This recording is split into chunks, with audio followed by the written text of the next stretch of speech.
Up, brother? What's going on, dude? I am. Woo! Bent? I know. I know. I know. How was the, wait, the diner thing you finished earlier. Where were you just at? Yeah, we went back to Pacific Street, so I'm happy that the price has been dropped to where it should be. Now we're getting activity. It was pretty great. One of the guys Yeah. bought a North End four family. He said like 15, 20 years ago for 600K. Um, and A that was four family 20 years ago for 600 grand. in the North End. Yeah. Yeah, How much is a four family over there worth now? Over two? probably Easy? three. Three. How big are the units? I don't Did you know. say? What's that? Oh, okay. 20 years of appreciation. Yeah, we'll probably call it like at least three to three and a half, probably. For a four family, that's insanity. That's crazy. In the But I guess North that's. End, that's 750 a unit. I mean, if they're like so because obviously I'm doing some property management for a North Yeah. End building right now. Um, yeah, like the rents are pretty good for even like a one bed studio. Like you're getting like Yeah. 2,000 to 2,500 a pop. But that building is a 7 unit, okay, and it appraised for 2.5. Okay. So, It depends on but you'd assume they're all two bed units, right? Like if with yeah, and that. if they're nice 2 bed units, yeah, then I think it would Yeah. definitely go up there. But like, yeah, I mean that's just like the idea of a four family, $3.5 million. It's like that's crazy. Yeah, man. Meanwhile, down in Texas, you can get a four family for 400 grand now. Yeah. Oh man, good stuff. Dallas is that market, man. Dallas is that rental market. Then maybe that'll be like the North End in 20 years. We'll see. Yes, yes. Import a ton of Italians there and like in an ocean in an ocean. For real, for real. Very good. Yeah. So Apple, on that thank note, you. This is a great hat. I've had several requests for the swag, so I think a new order is imminent for for the these hats, guys. Oh yeah, nice. Yeah, I mean, people right like them. now, right now, they're reserved for Tory folk, Yeah. but Well, maybe. Apple's about to be. Yeah. Oh, cool, awesome. Yeah. Then I approve. Yeah. um, cool, man. Well, let's get into the topic at hand. What are we thinking? Yeah, don't get high off your own supply, but the supply is highing. Yeah. That's facts. Yep. Facts. What do you think is going on with supply? I mean, obviously, we just. I'm assuming you saw one of the headlines today from the Fed. Interest rates dropping. I mean, that's Mm-hmm. already been kind of baked in. We know that, but like, Yep. do you think that's going to have an impact on people's sentiment on supply? Generally, the headlines are talking about supply rising nationally, right? And I think the numbers indicate that it is. Um, but what are you seeing Greater Boston wise? I am seeing. Well, I don't. The impact of it, I think, like all the real estate markets when they shift, there's like a lag behavioral component to it where it's not immediate Mm-hmm. of what happens, but probably closer to the end of the year, if people feel more secure or still feel secure at that time, then they'll probably see an uptick in activity. I think that there is just the term was flood the zone from like the Trump and Bannon people of like the amount of things that are happening and go on just to cause Yeah. confusion. And I think like that's just what you see. People don't know what to think sometimes. So there are people that are secure and they've been working for a milestone, and they don't let the outside noise sort of deter them from that. But a lot of people do not do that. They'll let things like that affect them, and with just cause on some, of like, even if you get a deal, like, do you really want to be panicked every month that you're living in the Right. place, thinking about it every time you go home? Probably not. So Absolutely not.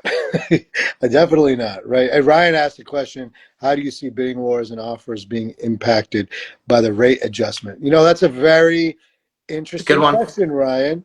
Like I think what a lot of people don't realize is that when these announcements are made, people think that like rates are automatically going to drop, or they announce like the Fed funds rate dropping 0.25%, that they feel like mortgage rates are going to drop to a quarter Hmm. percent. That's not the case. So a lot of this has already been baked in. So I was just talking. I was just out in showings with a client on. We saw a few places in Somerville, Cambridge, and he was asking that question as well. And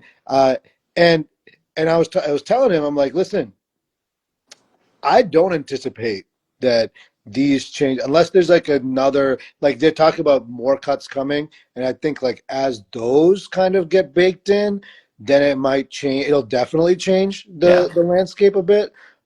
But this initial one, I don't. that's It's not. It's not. We're not yeah, seeing. We're not seeing that. In fact, I think like on the topic that we're talking about today, rising supply, like sellers are feeling the pinch right now. They're feeling that like when they are putting something on the market, it's sitting, they're having to do price cuts, all that kind of stuff. And that's why I think right now pricing is so important. hmm, Um, like a lot of people right now, a lot of sellers, they don't want to sell at these discounted prices, and so that's why some of them end up renting it out.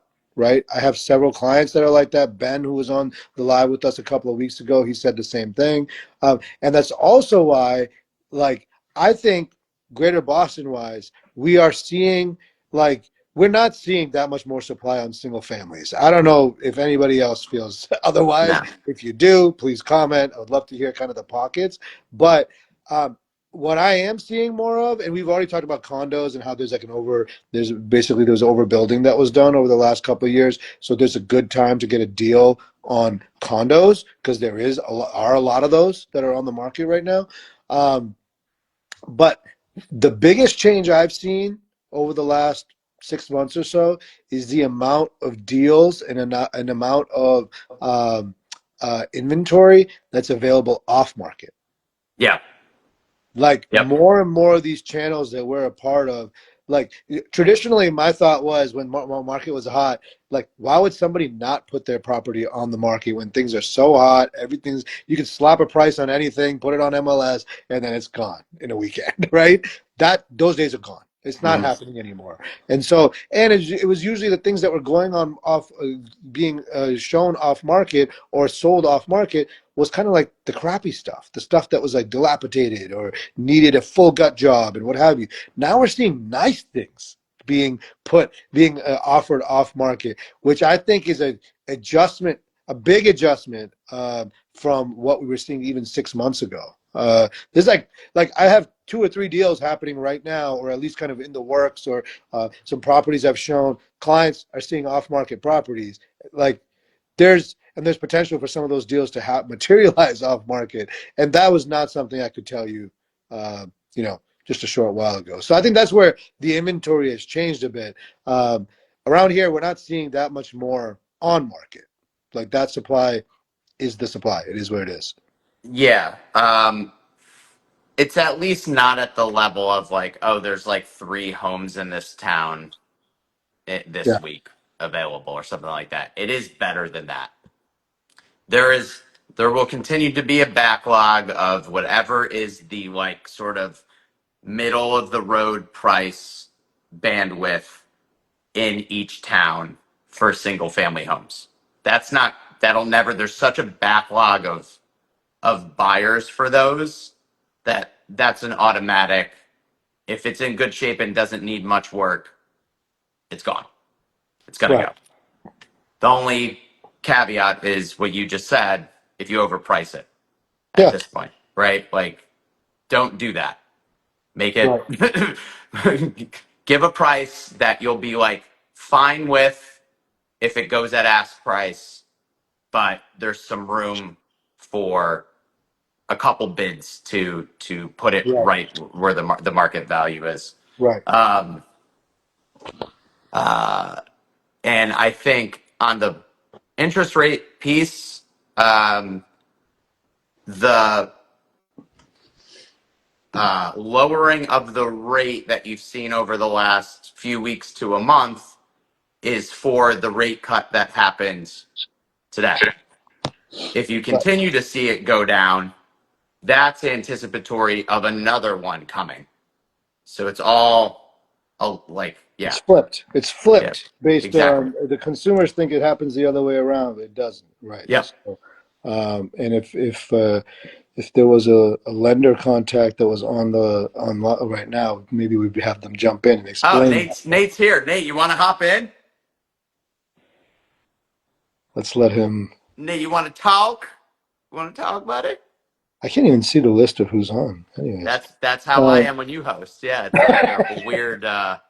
um, but I think yeah, that's the biggest thing about supply. It's just like we're constantly kind of our clients included constantly fed this whole notion that supply is going to skyrocket and like 10% a tenth of a percent dip in rates is going to change the entire landscape. Yeah. No, not around here. That it's just not realistic. It's still the case that we're seeing those people majority. I don't know, I'd be interested to hear about your client mix, Mike, but majority of my clients are 20% down plus buyers. Yeah. Like I don't have many clients right now, unfortunately, because that it's just kind of a testament to the market that we're in. um, with the way interest rates are, it's like almost impossible for them to buy right now if they're putting 5% down. Like you have to have a It's very unique program. yeah, and that's just what the monthly payment equates to. Yeah, That's what we're right. talking about. Like it just doesn't make sense at 5% down for some of these to do, Yeah, unless you like and rip. and yeah. I mean, anybody who tells you otherwise doesn't have your best interest in mind. Hmm. Like that's a scary thing to do, and it should be. Like you need to be smart about that. So Hmm. so I think like uh, I think in greater Boston with the numbers where they are, that's a very real thing that we're seeing on the buy side, and it's impacting sellers because they don't have as many buyers to sell their homes to, right? And that's where you see some of these price cuts and things like that. So generally, I mean, you know, certain pockets like around the city, condos, townhomes, like I mean, I have clients who are looking for townhomes and they can't find anything. So, I think we say this a lot, but like I think we're in a very unique uh, place in the country, and in this kind of like vein, that's not a good thing because it limits the options for our clients and it makes it that much harder for buyers who really Yeah. want to buy to actually jump in the market. Case in point, I mean, like the investment property I recently bought, like me and my partners had to put freaking 45% down to make the numbers work. Like that's insanity, you know? So I think like but that's what you got to do. Hmm. Hmm. So, um, Yeah. The yeah, it all comes. It's the same story we've been saying for weeks now. The reason why you see condos holding steady in their pricing, they need to have an urge to sell. Like if they're ready to sell, you'll figure that out. If they're like, just throw it out and test it, and we'll see if we get our number, like we'll sell and everything.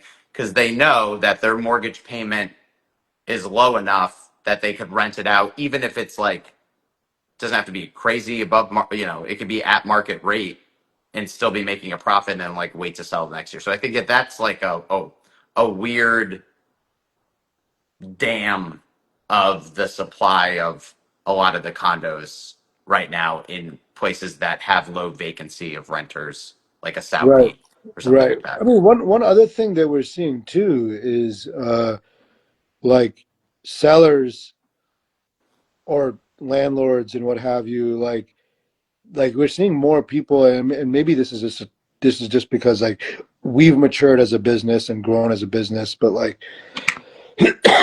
we're hearing about these sellers who are changing agents because they're frustrated by like what's happening in the market and what have you. So I think like again, that just goes to show that right now, like we all got so used to, you can like, oh, you have a listing, that's so amazing, and like you just think that you can just put a number on it and put it on MLS and it's going to sell. That is no longer the case, and I think everybody really needs to grasp that, Yeah.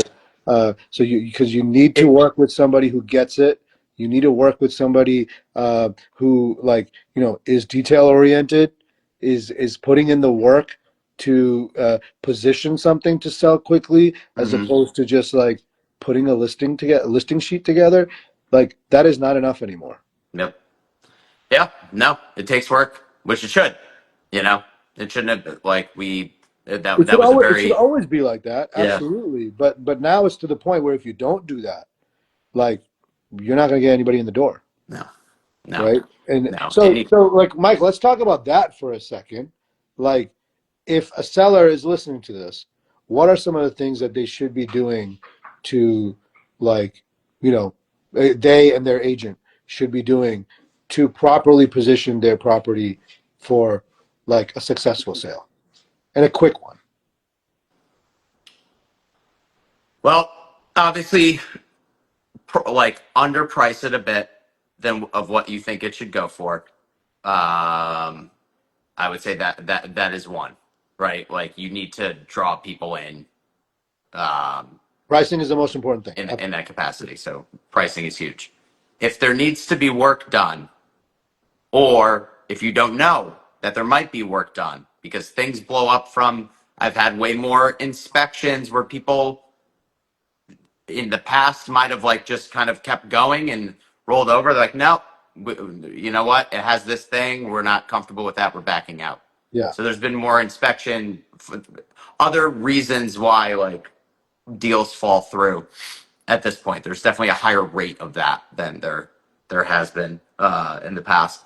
And So on that note, it sounds like what you're saying is yeah, that somebody, if they don't know, they should, like, one option for them is to get that seller inspection, right? Like get somebody to come in. In fact, I have a client doing that soon, probably in the next 7 to 10 days, is have an inspection, because they just don't know.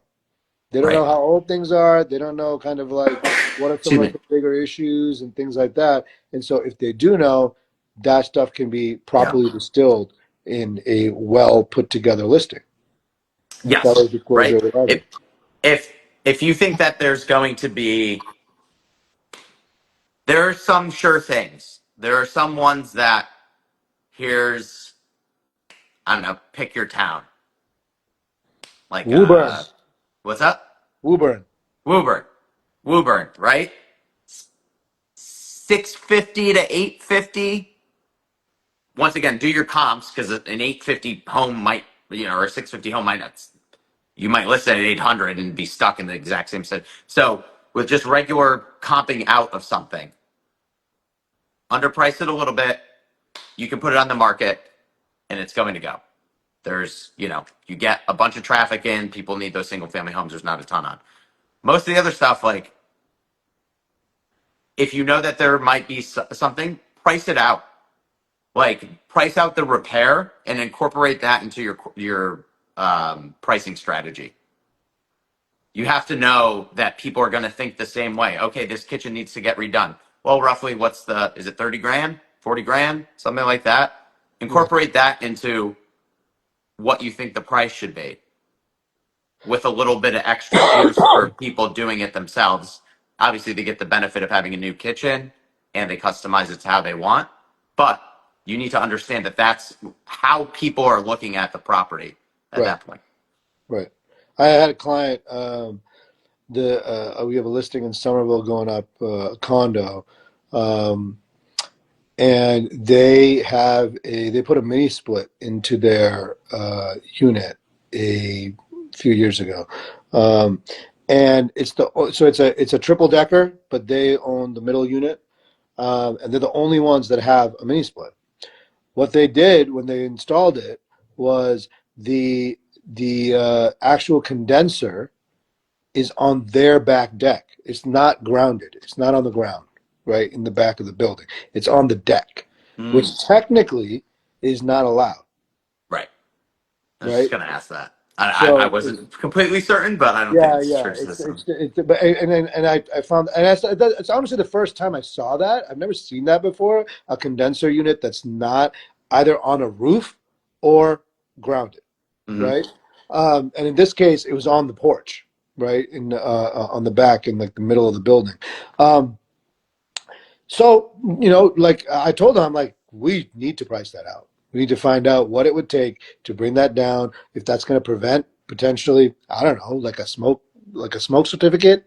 I mean, I don't know. It's possible. Yeah. Like we need to find that stuff out and figure out if that's something that you want to take on or, like, and even if somebody asks about it, just to have the information, hey, we've priced it out. We know that it's going to be this and we're willing to offer a credit to the right buyer, right offer, whatever, that is super valuable information.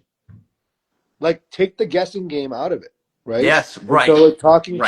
we're talking to like an HVAC company, a couple of them, and I sent them pictures, somebody I trust, what have you, and they're making and they're going to send us a proposal for that. But like so to Mike's point, like get all that information in advance, regardless of the type of property, but especially if it's like older or it has something that needs has something that's a little odd, like get it addressed, like figure it out, and then at the very least have the information, even if you're not going to do the work. Yeah.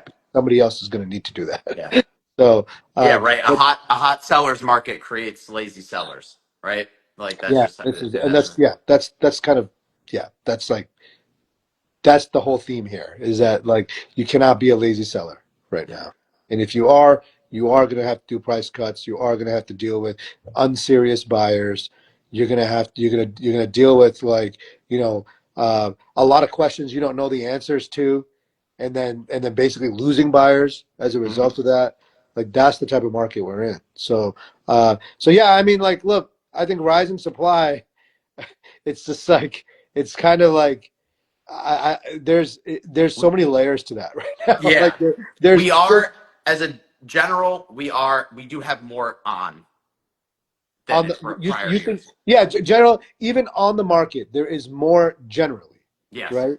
But it's like even though it's more, it doesn't mean it doesn't mean that like the market has reacted in the way that you might think, Right. right? Like there's a lot of different things. Yes, buyers are more picky. They have more options. Um, there's multiple options now in terms of like off market versus on market. Like again, we're seeing much more activity off market now. Uh, like people need to know that context, Yep. right? And we're seeing that every week. Like it's very different, and I think so. Yeah, generally there's more, but you got to know the pockets. Single Hmm. family, yeah, it's still what it was before. There's always competition for those single families. Um, there's there's certain areas where you're definitely seeing more inventory. Certain where it's kind of like been flat, right? Hmm. Um, but the situation for buyers is quite different, and I think that's the context that most people don't have. Agreed. Everybody, Saad's going to Mexico City. We welcome your recommendations. Yes, send them over. Yeah. I'm even though the whole weekend is planned and I was not involved in it, but even Even though I'm just a meat sack being transported from Yeah, place to place. just going, you know, just going, just bring in the sod swag, as they say, or Oh, lack thereof. who says I was gonna say, that? or lack thereof.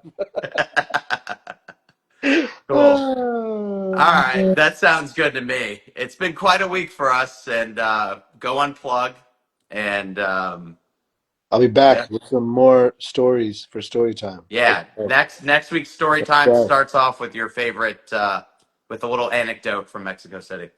Oh, maybe yes, I will find out something real estate related Yes. for story time for next week. Yes. Stay tuned. Come back next week for whatever that anecdote happens to be. He's Mike. This is Saad. This is story time. We'll see y'all next week. Thank you guys. Everybody, bye bye.